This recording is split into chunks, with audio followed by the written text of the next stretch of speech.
Hello everybody, Mark Gray here. Thanks for joining me.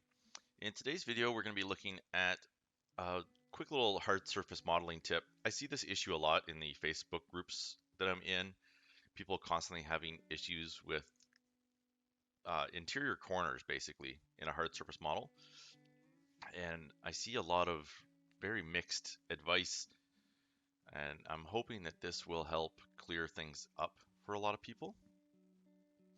So I've got a simple plane here, and we're going to grab these faces.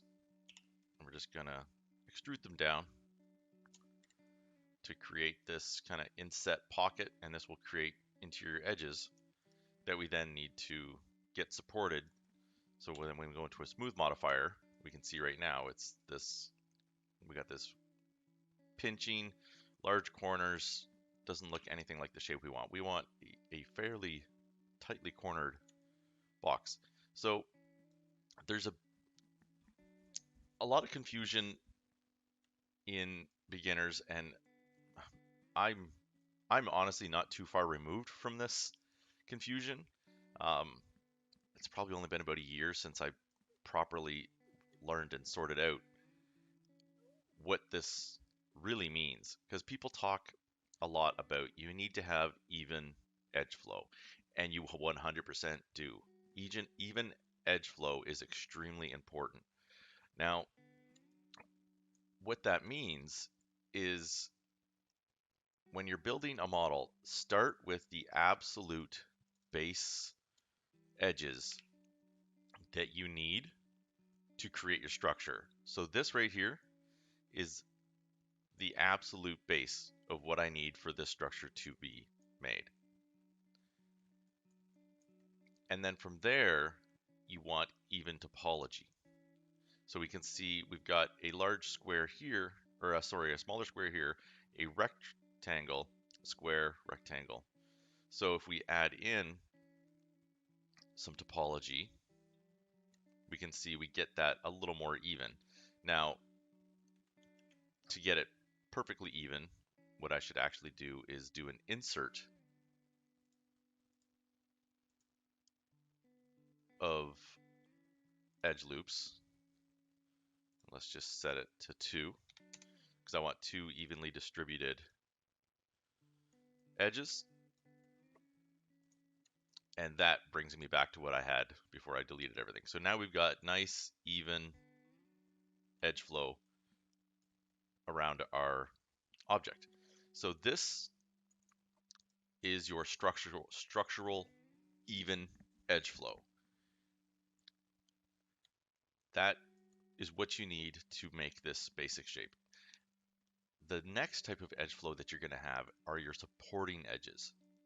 And I feel like this is where people get confused and they end up with a object that is way too high poly. When you add in supporting edges, these types of edges are much tighter to your topology.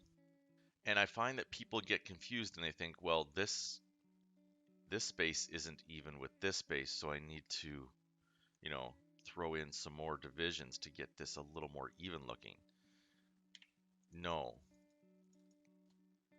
When people talk about even edge flow, they're talking about your structural edge flow, not your support edge flow. Your support edge flow is a completely different thing. Your supporting edge flow is separate from the structural edge flow. So you will have tighter, smaller spots for the edges that are supporting your structural edges. I hope that makes that clear. Okay, so now that we're back down to our base shape, let's start adding in the support loops that we need to hold this shape. So the first ones we need are to hold the exterior.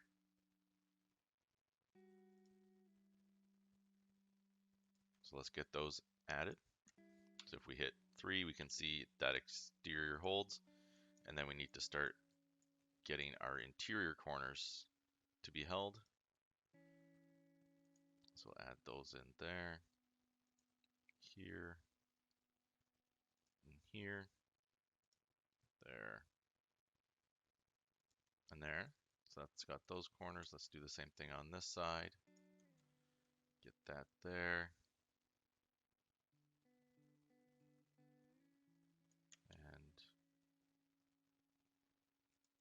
that there, and we should have everything supported. So if we hit our 3 key to apply our smooth, we can see we've got nice sharp corners. Now we do have a little bit too much geometry for what we need to keep this clean. So there's edges here that we can get rid of and still hold this corner nicely. So on one side, we will make modifications and leave the other as is. Now there's multiple ways you could do this. You can first split this corner to make sure that you have a support for that.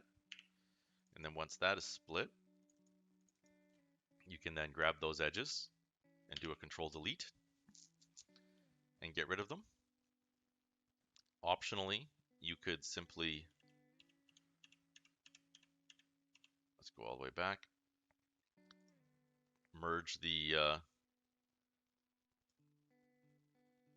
edges to where you need them.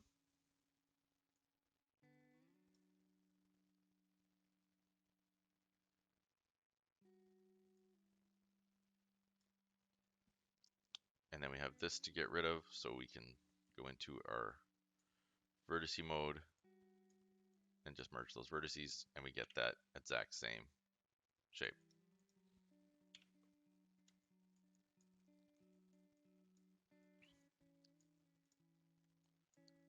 So with our smooth modifier on, we can see we have nice crisp corners.